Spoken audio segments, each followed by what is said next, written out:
हाय hi what's up. हाय। Hello. ऐसे मिलना भी का मिलना, जब तक दिल से दिल का मिलन ना हो, है ना? ओके ओके ओके ओके ओके हेलो। ओके ओके ओके ओके बैठो ना। हाँ बैठी बैठी। बैठिए ना। एक मिनट रुको, एक मिनट बैठो बैठो।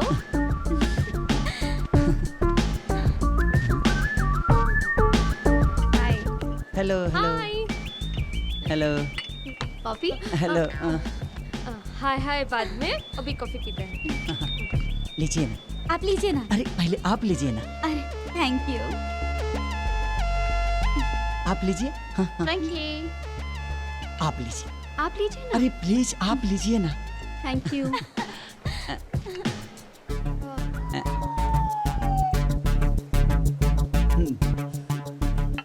कॉफी लो ना। ले रही हूँ, कॉफी उड़ नहीं जाएगी।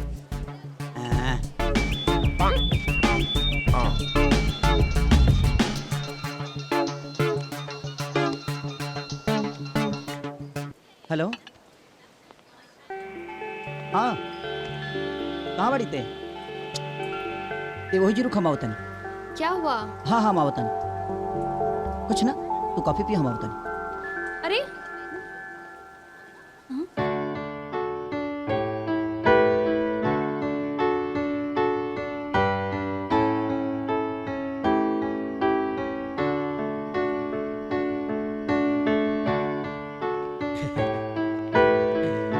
पूजा, ए पूजा, देखा तो से मिले खाते की आइल बा। हाय।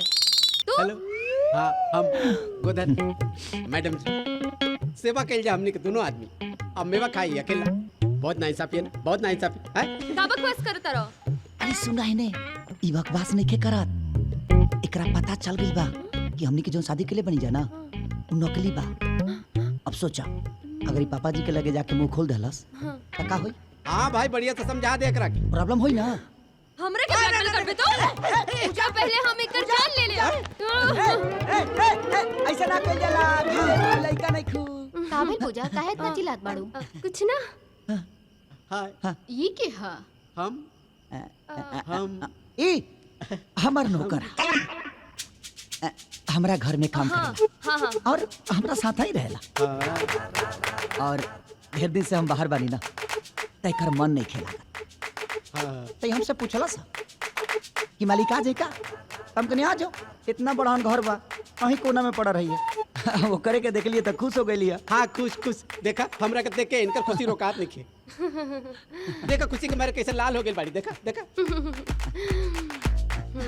ये तो कितना अच्छा बात था। हाँ ना। अच्छा तो तू जा। हाँ हाँ हाँ ठीक बा।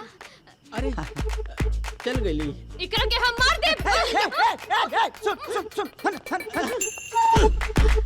एकरा के मार के जेल गेले से अच्छा बा जाना मुंह से ब्लैकमेल करता ना, वही मुंह पर पैसा मारा, अपने आप एकर मुंह बंद हो जाई। पर का है? और तो फिर वह सवाल पर काहे कुछ ना, ये पूछा केता ना। हाँ कितना?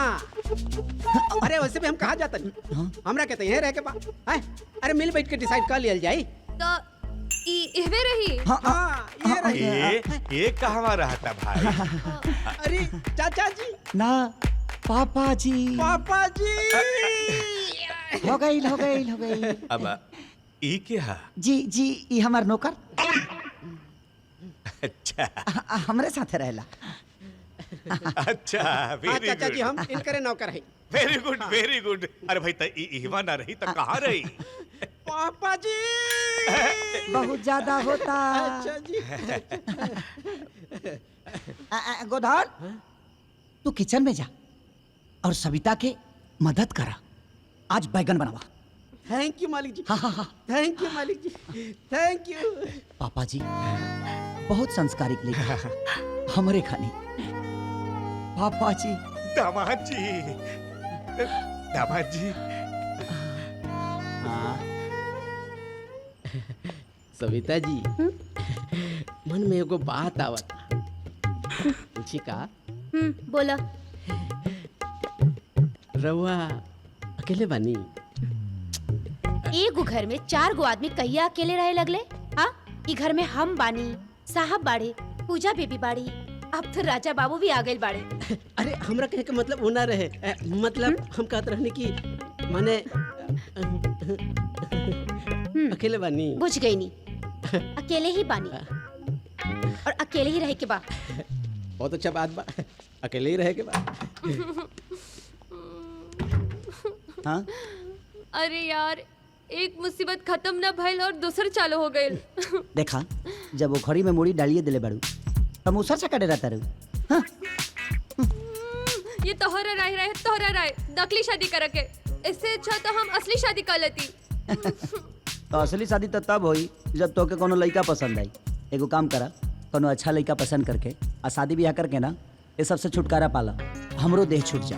बोलो तो ऐसे बड़ा जैसे कोनो पसंद का लड़का झाड़ पे लटकेला, गई नहीं तोड़ लेनी। अरे यार रोल बंद करा, हम बानी ना, सब समस्या का हल कर दे। लेकिन हमरा नहीं के बुझात यार, तू हमरा से कम में मानी। अरे हम इस शादी के चक्कर में पूरा लुट गइल बानी।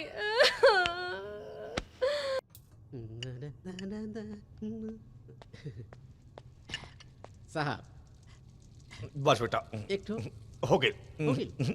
जा। ले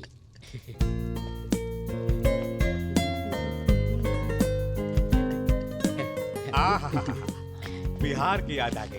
आज नाश्ता के बनौले बा? पापा जी। तू बनौले बड़ा? और क्या बनाई? खुश रहा खुश रहा। अच्छा केला बेटा जी तू आ गई। दामाद जी के भी मन लगल रही, सविता के भी हेल्प हो जाई। अरे उनकर हेल्प तो हम कर ही के चाहता नहीं, पर पापा जी राहुल सेवा करे के मौका मिला था, एक कम है। पापा जी खुश रहा बेटा, खुश रहा। हमरा निखे लगत ई कम पैसा में मानी। का? देखत नहीं खा पापा के कितना चापलूसी करता, कुछ न कुछ करे की पड़ी। पति पत्नी में का खुसर फुसर होता है? कुछ ना पापा। सविता। जी सर। चलो बेटा। ओके बाय। पापा, बाय। पापा जी। पापा जी। जियत रहा बेटा, जियत रहा। जा खाना खा ला। धन्य हो गई नी बेटी। पापा जी, अरे हम लोग का आशीर्वाद दे दी पापा जी। दे दी बेटा, दे दी। बेटी जितने संस्कारी दामाद जी बाड़े उतने संस्कारी इनका नौकर भी बा। पापा जी ठीक बा बेटा, चलो तानी। ओके पापा। ठीक है पापा जी। अच्छा हम नहाए जाता नहीं, अगर तोहनी दोनों के कुछ चाहिए तो गोदे नहीं जा बाड़े मंगवा ले। हम पानी रवा जाई। अच्छा सुनी, तनी गर्म पानी से नहाए, बड़ा ठंडा बा पानी।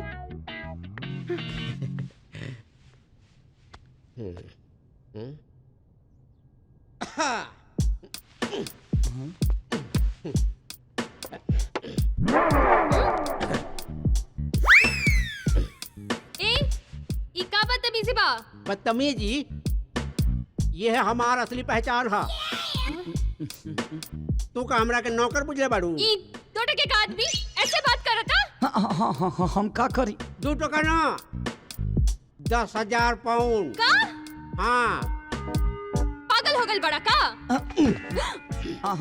अगर पागल रहती ना तो हमने चुप ना रहती, शादी के सारा सच तेरा बाबूजी के बता चुका रहती, बुझलू? तो हर बाप को 10,000 पाउंड देख ले बड़े का? ना, यही तो हम देखे के चाहता है कि 10,000 पाउंड कितना होला है? हाँ वो रे हाँ तू का देखता रे? आओ दे, आ दे ला कॉल के दे जी। हाँ और सुन, हाँ मुंह में दही मत जमा, समझाओ एकरा के, ठीक? ओके। टेंशन मत ला। अच्छा ही बतावा, एकर बात मानने के अलावा दूसर कोनो चारा बा? नहीं खे रे आ हमार कुछ कपड़ा बा जी, गंदा हो गई। राउर कपड़ा हाँ अच्छा अच्छा नहीं खे ना? सब बा, ओकरा के तू धो दे। हाँ ना ता अपनी मैरारू से धुलवा।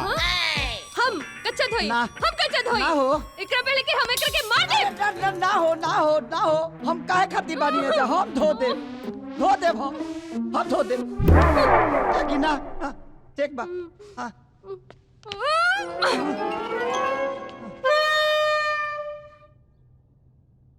भाई हाँ तोरा चक्कर में वो हमार जान ना ले ले यार। कुछ नहीं यार, ते चिंता मत कर। अरे यार पैसा इठे खातिर तू हमरा के यहाँ बुलवला, हमरा तो कुछ मिले वाला भी ना। हमरा तो यही नहीं के बुझात कि तू आखिर काहे इतना पगलाई रहता रे पैसा खातिर। चला गांव में वो हमार बहन भी है, जौना के नाम है कविता।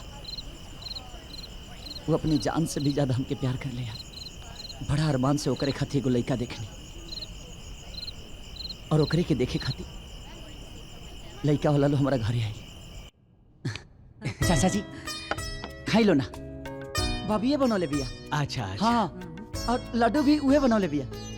सारा खाना अपने हाथ से बनावेले और बहुत निमन बनावेले। का चाची? हाँ, हमरा पूरा मोहल्ला में ना एकरा जैसन समझदार लड़की नहीं थे। बढ़िया बा। ई देखी हमरा खातिर अपना हाथ से ही मिले बिया। हाँ, और ई देखी बढ़िया बाहो।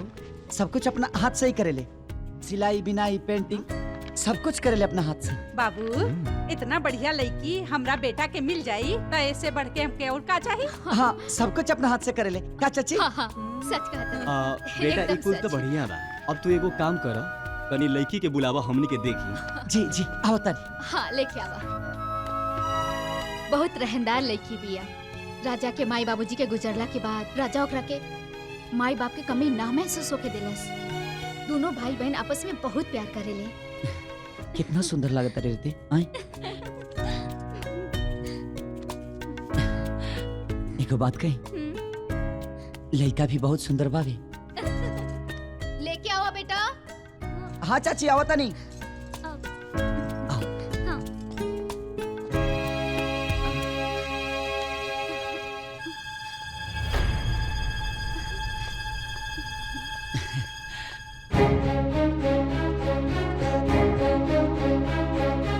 अरे ये तो अपंग बिया। प्रणाम।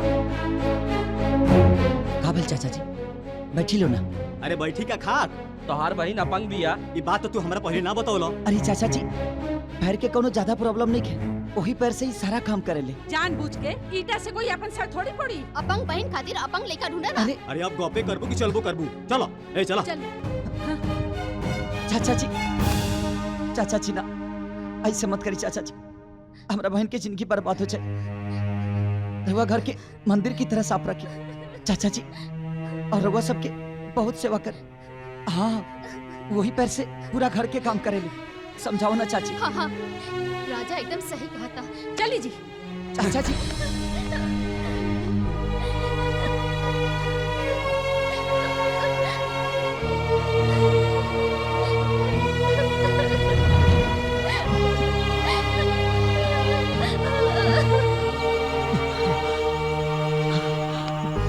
वही दिन से कसम खा लेनी कि चाहे हमारा जौंची भी करे के पड़े, ओकर सबसे बड़ा डॉक्टर और सबसे बड़ा अस्पताल में ओकर इलाज कराए।